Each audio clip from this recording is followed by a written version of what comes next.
La película comienza en Tallinn, la capital de Estonia, donde un anciano le ofrece a su sobrina una bicicleta como regalo de Navidad adelantado. La chica lo rechaza amablemente ya que desea una bicicleta azul, no roja como la que ofrece el vendedor. Entonces, ambos se retiran confiando en que Dios pondrá una bici azul en su camino antes de Navidad. Justo entonces, el vendedor realiza una llamada y en la siguiente escena vemos cómo unos sujetos roban una bicicleta azul encadenada a un farol. Así que es así como Santa Claus consigue tantos regalos. Nos alejamos de las frías calles de Estonia para sumergirnos en el desierto caluroso de Afganistán, donde ahora está cumpliendo servicio Marcus Hansen, un soldado que está muy lejos de su natal Dinamarca. Ahí se encuentran su esposa Emma y su hija Matilde, la cual está en su etapa adolescente. Ya nos podemos dar una idea de su actitud. Al menos esta vez tiene razones para estar molesta, ya que recientemente robaron su bicicleta. ¿Les suena familiar? Si bien su madre se ofrece a llevarla al instituto, su auto no colabora con la causa. Cuando llama a su marido, este no le da buenas noticias, todo lo contrario. Han incrementado su servicio por 3 meses, es decir, no pasará Navidad con su familia. Esto ya no le sorprende a Matilde, quien afirma que su padre lo único que hace en esas fechas es quedarse sentado como una persona vegetal. Por otro lado, conocemos a Otto Hoffmann, un experto en informática que trata de convencer a un grupo de inversores con un invento millonario, un algoritmo que puede predecir cualquier evento antes de que ocurra. Y es que por más aleatorios que parezcan, todos los eventos son producto de una serie de acontecimientos anteriores que hace posible predecirlos y prevenir potenciales desgracias. No obstante, su algoritmo aún tiene unos cuantos desperfectos y los inversores solo se fijan en eso, cortándole las alas al entusiasmado informático. Cabizbajo, recoge sus pertenencias de la oficina y toma un tren de regreso a casa. Su obsesión por encontrar patrones lo saca de la realidad por unos segundos hasta que ve una mujer buscando un asiento, Emma. Enseguida, Otto le cede el suyo, cosa que la mujer le agradece junto a su hija. Lo que ninguna de las dos sabe es que este es el último momento que compartirán juntas. De pronto, el tren colisiona contra otro, y si bien el accidente duró unos pocos segundos, las consecuencias son catastróficas. Al recuperar la conciencia, Otto se ve rodeado de pasajeros muertos, heridos y otros llorando por sus seres queridos, en especial Matilde, quien observa el asiento desgarrado donde estaba su madre. Al escuchar la noticia, Marcus recibe permiso para volver a Dinamarca, solo que en unas condiciones muy distintas a las que tenía en mente.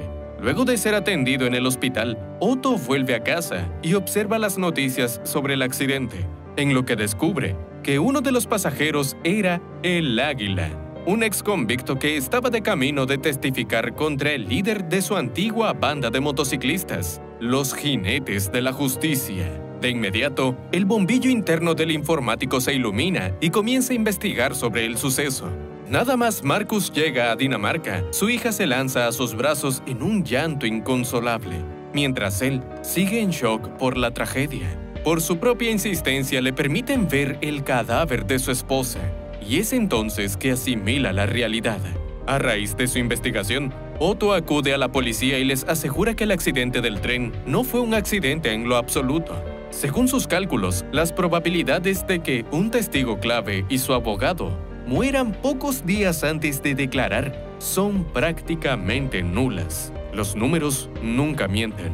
Los detectives parecen fingir interés hasta que le abren la puerta. Una clara invitación a que vaya a fastidiar a otro lado con sus numeritos. De vuelta en casa, Matilde lidia con su luto de una forma peculiar, casi masoquista, anotando todos los sucesos mínimos que llevaron a su madre a subir ese tren. Sin previo aviso, se dispone a asistir a clases ignorando las sugerencias de su padre de que aún no está lista para eso. Como ella sigue caminando, el hombre se enfoca en reparar su auto, aunque es más complicado de lo que pensaba.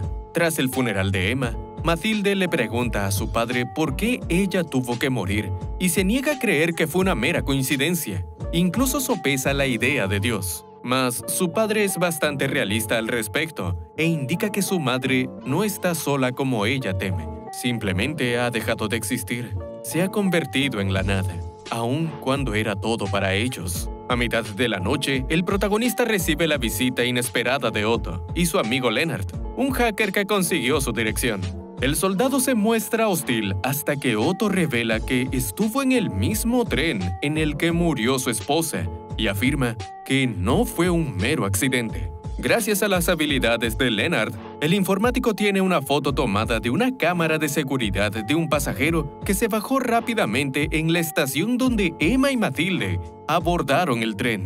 Claro, mucha gente también bajó en esa estación, solo que también tienen una foto del mismo sujeto en la estación donde había libre acceso al tren de carga estacionado que el día siguiente colisionó contra el tren de pasajeros. Si encuentran a ese tipo, resuelven el misterio. Pese a que apenas conoce a este par de cerebritos, el protagonista confía en su palabra y les pide que sigan investigando. En privado, con su colega, Otto le avisa que deben retomar el contacto con Emmentaler, un experto en reconocimiento facial con el que no acabaron en buenos términos. En otros asuntos, Marcus se niega a recibir terapia para lidiar con la pérdida de su esposa, sin importar que su hija necesita a alguien que la escuche. Según él, pueden superar esto sin ayuda. Por la noche, la jovencita llega bastante tarde a casa y su padre la descubre con su novio, Sirius, quien le menciona que no debería ser tan severo con su hija. Si bien el muchacho tenía buenas intenciones, Marcus lo echa de su propiedad con una bofetada. Naturalmente, Matilde no quiere ni verlo en pintura después de esto. Apenado, su padre se acerca a su puerta y trata de disculparse, señalando que no sabía que ese chico era su novio. Su hija le recalca que precisamente ese es el problema. No sabe nada sobre ella. Al no poder conciliar el sueño, la muchacha sigue añadiendo notas a la lista de sucesos que llevaron a la muerte de su madre. Por su parte, Otto y Leonard recurren a una caja de pizza para recuperar la confianza de Emmentaler, el cual en poco tiempo descubre que el sujeto sospechoso del tren se trata de Aaron Shadid, un hombre común y corriente que vive en Egipto. Por supuesto que es el tipo equivocado, aunque no cuentan con los datos suficientes como para conseguir una coincidencia del 100%, algo que desemboca en una discusión que les hace recordar por qué se separaron hace tiempo. Por insistencia de Otto, el hacker encuentra un sujeto danés que coincide en un 95.84% con el de las imágenes, Pale Olesen, hermano del líder de los jinetes de la justicia, Kurt Olesen. Bingo. Enseguida, el trío de nerds se presenta en el granero de Marcus con la evidencia, informándole que más allá de su conexión con la pandilla de motociclistas, Pale es un ingeniero eléctrico especializado en componentes de tren, reforzando su teoría. Ante esta información, el protagonista se dirige a sus nuevos aliados a la casa del sospechoso. Su plan es medir su reacción cuando lo acusen del accidente, y a partir de eso, verán si lo denuncian con la policía. Pues bien, a la primera pregunta, Pale saca su revólver y le apunta directamente al soldado con la amenaza de que se larguen ahora mismo. El grupo decide obedecer y dan media vuelta de inmediato. Sin embargo, Marcus cambia de parecer a mitad de camino y vuelve a tocar la puerta. Apenas Pale abre con su revólver en mano, el soldado se le lanza encima y le rompe el cuello con un veloz movimiento. Otto y compañía quedan en shock al ver la escena. Así que el protagonista pide disculpas, reconociendo que fue un error y se dejó llevar, quizás demasiado. Igualmente, Emmentaler piensa que se lo merecía y comienza a patear el cadáver. En el auto no era tan valiente. Hablando de los cerebritos, discuten la manera de deshacerse del ADN del soldado, en lo que Leonard afirma que puede hacerlo por su cuenta al estilo Breaking Bad. Mientras busca detergentes y productos químicos, se topa con Bodashka, un joven ucraniano que, a juzgar por su pose, el difunto lo usaba como juguete de placer. Nada más termina con lo suyo, Leonard regresa al auto con sus compañeros y se aleja de la escena del crimen, sin mencionar absolutamente nada sobre el prisionero. Al volver a casa, el protagonista divisa la moto de Sirius, dejando en evidencia que tiene visitas, unas algo inesperadas. No obstante, por el bien de su hija mantiene la compostura y le pide disculpas al muchacho por golpearlo. Ese moretón en su rostro no se quitará con unas simples disculpas, pero el gesto es lo que vale. Resulta que Sirius es un experto en psicología y se da el tiempo de analizar al padre de su novia, indicando que es impulsivo y tiene problemas de ira. Bueno, no hay que ser experto para deducir eso, la verdad. Lo que la pareja trata de decirle es que no tiene por qué resolver todo a los golpes, a pesar de que el ejército está acostumbrado precisamente a resolver todo a los golpes. Aún así, el hombre hace caso omiso de sus palabras, causando la frustración de su hija, la cual le ruega que busque ayuda profesional. Por desgracia, ni las lágrimas de la persona más importante en su vida son suficientes para hacerlo cambiar de opinión. Poco después, a través de las noticias, se entera que 2 miembros de los Jinetes de la Justicia fueron condenados por los asesinatos que se le atribuían a su líder, Kurt, quien fue absuelto de los cargos a falta de evidencia. El hombre en cuestión se presenta sin miedo alguno a las cámaras y celebra su victoria. Cuando le preguntan por su hermano fallecido, afirma que él hubiera querido que celebraran juntos que la justicia, al final del día, prevaleció. Marcus no tiene otra que seguir escuchando esa sarta de mentiras, sabiendo que dentro de poco Kurt conocerá la verdadera justicia. Con esto en mente, convoca al grupo de hackers y les pide toda la información posible sobre los Jinetes de la Justicia, dejando en evidencia su intención de vengarse. Lennart y Emmenthaler no tardan en anotarse, mas Otto no quiere involucrarse en tal plan. En consecuencia, el soldado promete que una vez ellos le consigan los datos, él hará el trabajo sucio. Al final de la reunión, Mathilde lo toma por sorpresa con sus nuevos colegas, y es que él no sabía que los miércoles salía más temprano de la secundaria. Pese a que Otto se esconde en el granero, la muchacha logra verlo y lo reconoce del tren, así que su padre se ve obligado a mentir, admitiendo que quería establecer una conexión con un superviviente del accidente. Sumado a eso, le asegura que Lennart y Emmenthaler son terapeutas especializados en el luto. Contra todo pronóstico, Lennart le sigue el juego y accede a conversar con Mathilde. Por fin verá los frutos de aquellos diagnósticos psicológicos que encontró de forma ilegal en Internet. Durante la terapia improvisada, la muchacha confiesa que a partir de la muerte de su madre, se está insensibilizando de los acontecimientos a su alrededor, al igual que su padre. Mientras la sigue escuchando, Lennart anota en su libreta que ella no quiere convertirse en su padre, y por alguna razón también llegó a la conclusión de que teme ser gordita. Cambiando de escenario, Kurt y sus matones torturan a Vodashka, con la intención de sacarle información sobre los asesinos de Pale.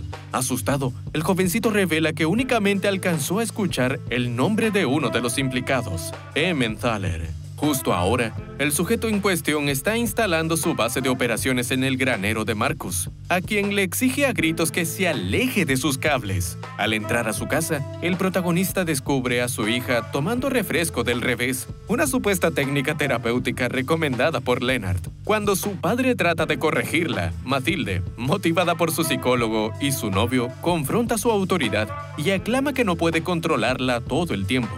Ya se está juntando demasiado con Lennart. De pronto, un enfurecido Emmenthaler entra en escena y se queja del pésimo estado de los equipos que le fueron otorgados. Esto obliga a Marcus y compañía a buscar el equipo de Lennart, mientras Mathilde se pregunta por qué unos terapeutas necesitan tantas computadoras. Si bien su novio tampoco lo comprende, le pide que se concentre en el lado bueno.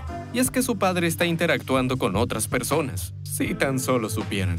En el trayecto, Lennart le deja claro al protagonista que necesita ayuda psicológica, cosa que aprendió de charlar con su hija.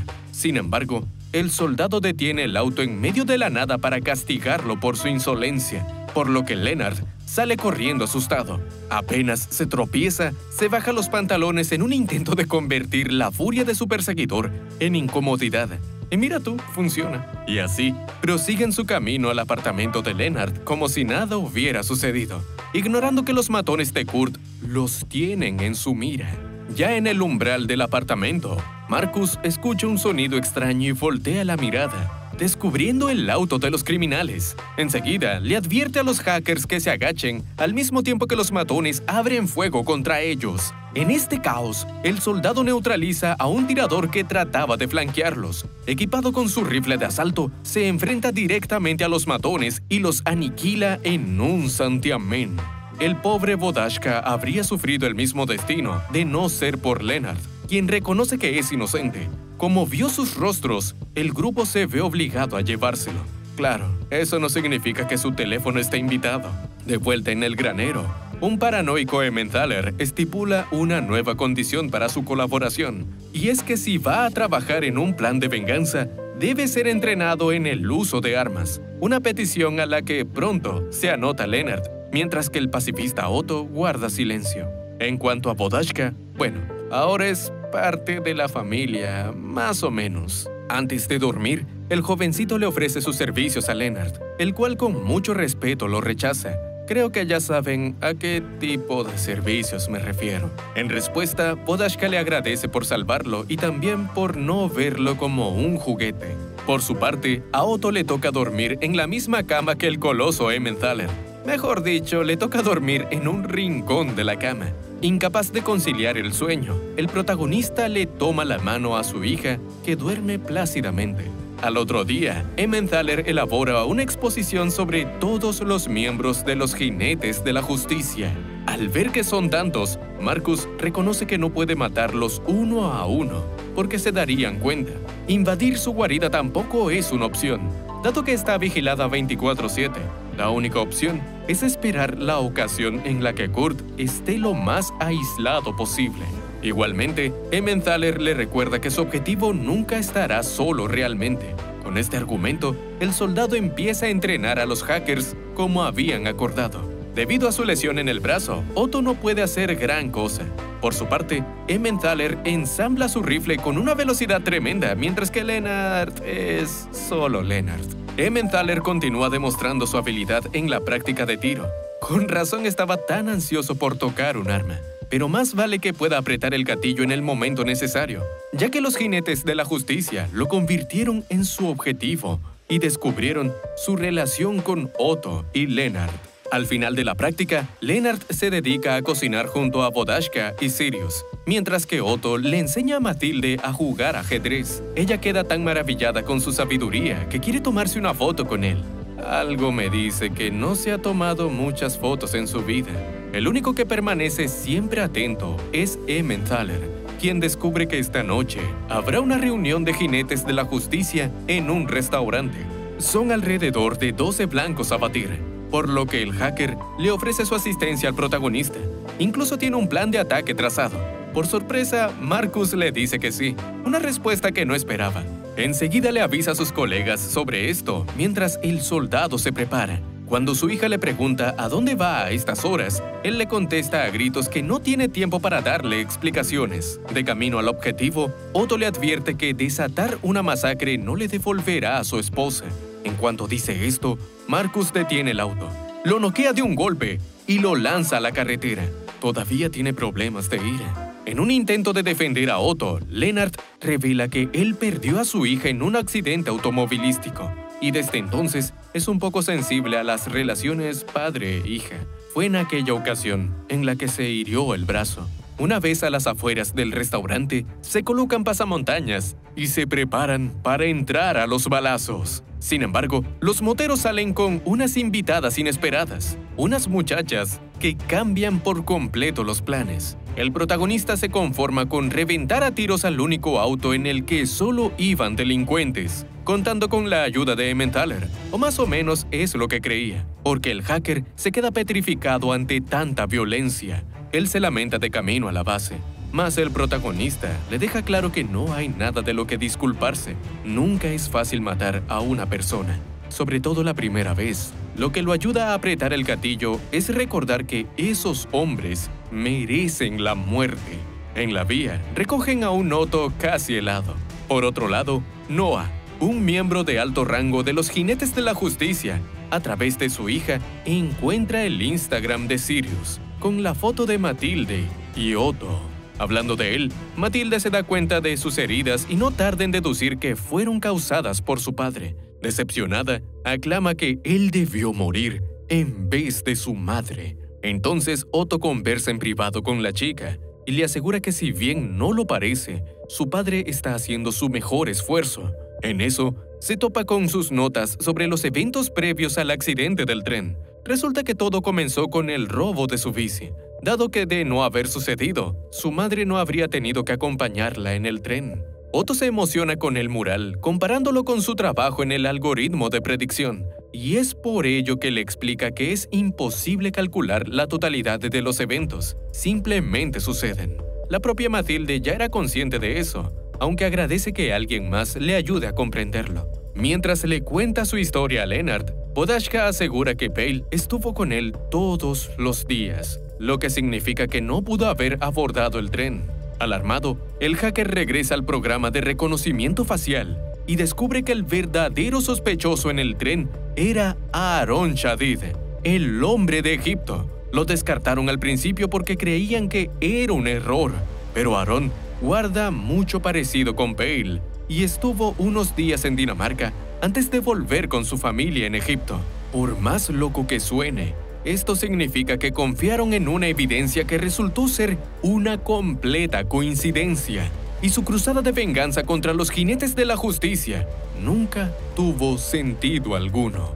Marcus, al enterarse de esto, se desmorona de ira y frustración. Tras su episodio violento, Otto lo encuentra en el baño, ahora destrozado, donde el frío soldado rompe a llorar como un niño. Cuando se tranquiliza, Otto confiesa que se precipitó al tachar a Pale como el culpable y pensaba que era una manera de redimirse por ser un pésimo padre para su difunta hija. Hace mucho que la perdió, pero Marcus tiene la oportunidad de hacer las cosas bien, de corregirse, antes de que sea demasiado tarde. Las reflexiones tendrán que esperar, pues mediante Sirius, Kurt y sus hombres dan con la casa del protagonista.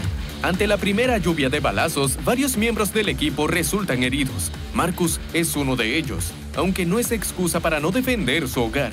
Por desgracia, Kurt descubre el escondite de Matilde, obligando a su padre a rendirse, justo cuando los motociclistas se disponen a ejecutarlo. Ellos son acribillados por el trío de hackers, demostrando que las prácticas de tiro valieron la pena. Si se preguntan por Vodashka, él es autodidacta. Aprovechando el ataque sorpresa, el soldado acaba con los moteros restantes y se acerca a su líder, quien le pregunta qué demonios hicieron para merecer la muerte. Marcus le responde con un balazo. Hecho eso, toma a su hija en brazos y se disculpa por su actitud hacia ella. Sintiendo que la vida se le escapa, admite que ella siempre tuvo razón. Necesita ayuda. Tiempo después, vemos al grupo protagonista celebrando Navidad con un Marcus recuperado. Con el ambiente musical de Emmentaler y su nuevo corno francés, los héroes improbables celebran la noche más mágica del año, intercambiando miradas de cariño. Cambiando de escenario, el anciano del principio sorprende a su sobrina con una bici azul, cerrando el ciclo. Para resumir, los moteros se murieron por un error de cálculo. Fin.